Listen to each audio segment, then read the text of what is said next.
Благодарам, председателе. Имено треба да реагираме.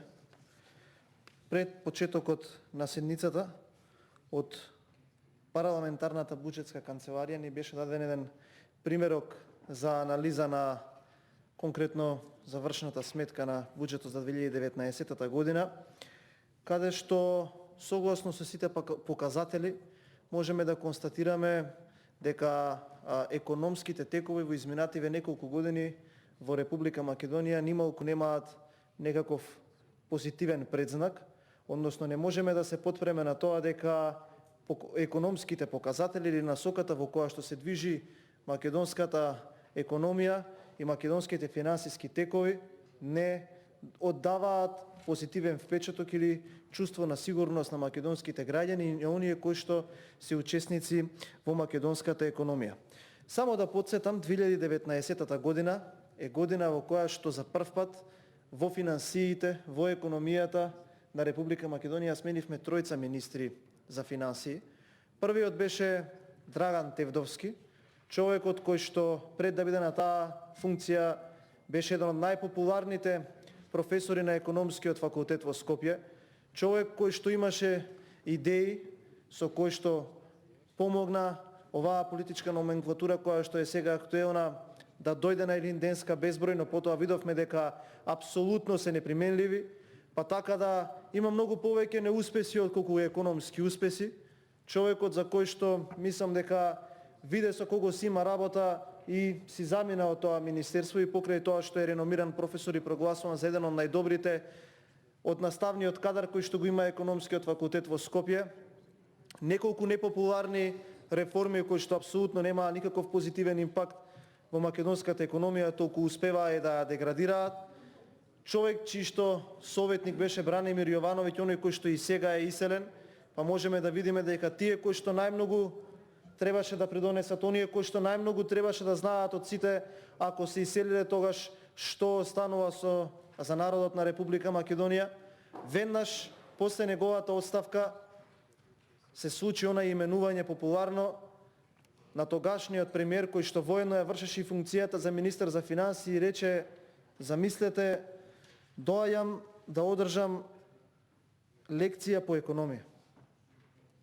Лекција по економија во 2019 година и човекот извршуваше одредено време мандат и на крај го добивме третиот министер, Нина Ангеловска, министерката која што ќе биде запаметена во македонската економија и во финансискиот сектор единствено по тоа што оној буџет кој што го представуваше имаше само интересна колоритна амбалажа и по ништо друго.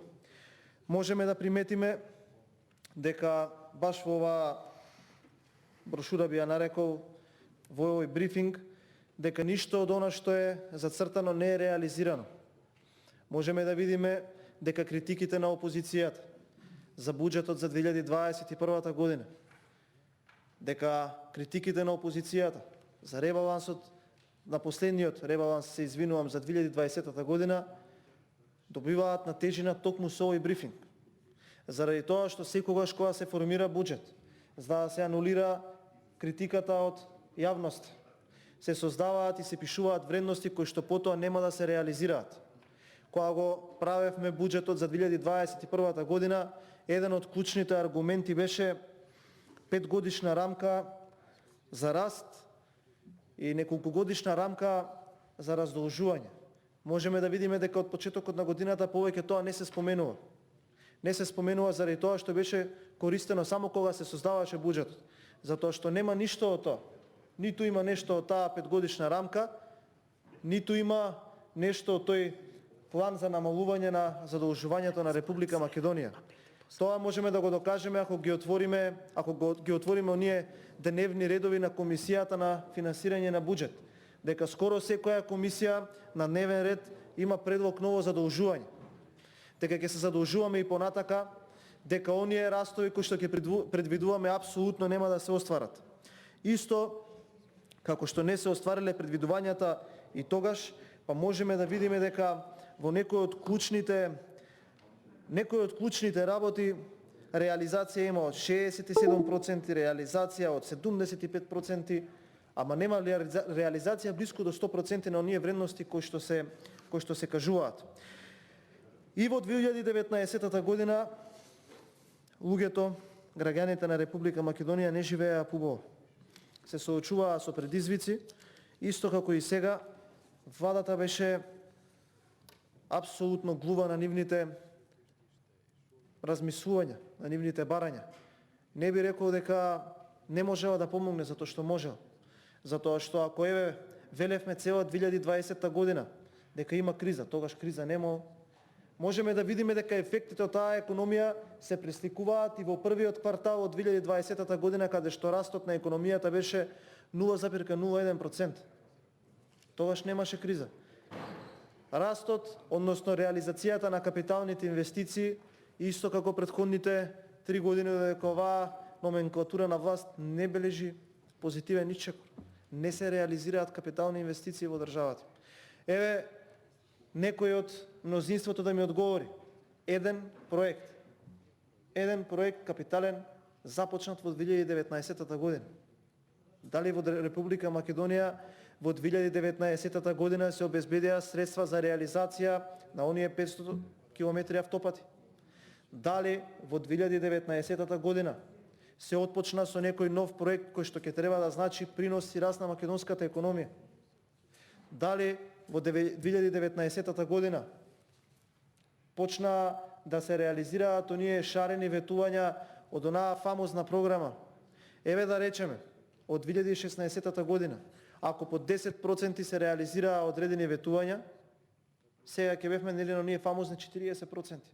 Еве еден проект, некој да ми каже, кој што во 2019 година доживеал 2019 година единствено како заклучок од економијата и од финансискиот однос, ќе го забележиме по тоа што се сменија тројца министри за финансии, кој од кој позбунет, кој од кој изгубен во времето и во просторот, кој од кој со мерки попромашен од оној од претходниот, кој од кој со носење на македонската економија во амбисот во кој што сега се наоѓаме.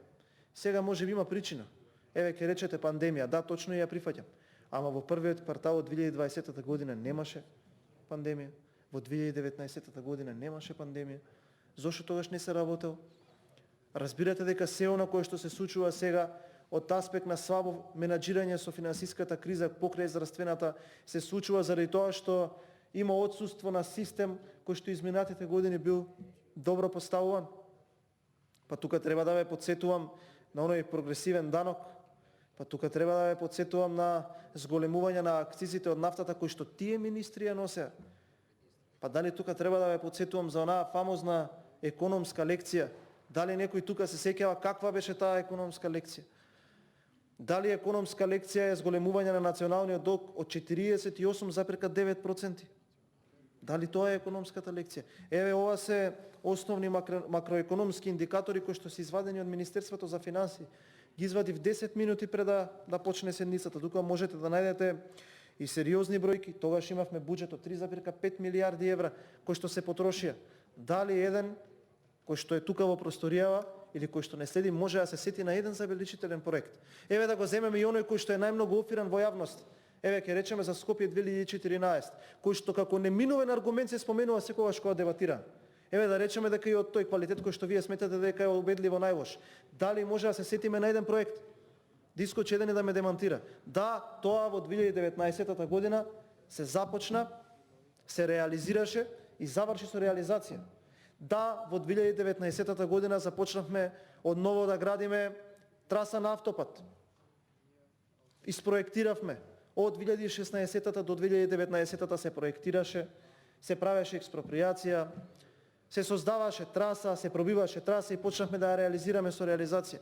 Дали во 2019 година почна со градба студентскиот град? Дали во 2019 година се реализира оние ветувања кои што им ги дававте на граѓаните? Не се реализира. Не се реализира. И таа е година, една од оние години кои што се најслаби во текот на македонската економија и на македонскиот финансиски сектор. Така да ќе имаме доста плодна дебата за оваа завршна сметка. И ве молам уште од сега на почетокот на оваа дебата, сите овие размислувања кои што ги произнесува опозицијата, земете ги како аргументи кои што треба да се инкорпорираат во наредните планирања на буџетите за оваа држава, за нешто, од нешто да тргне напред. Затоа што не треба да биде ова гол политички популизам, туку треба да биде аргументирање чии што кое што ќе ги подобри финансиските и економските текови понатака во функционирањето на нашата држава. Благодарам.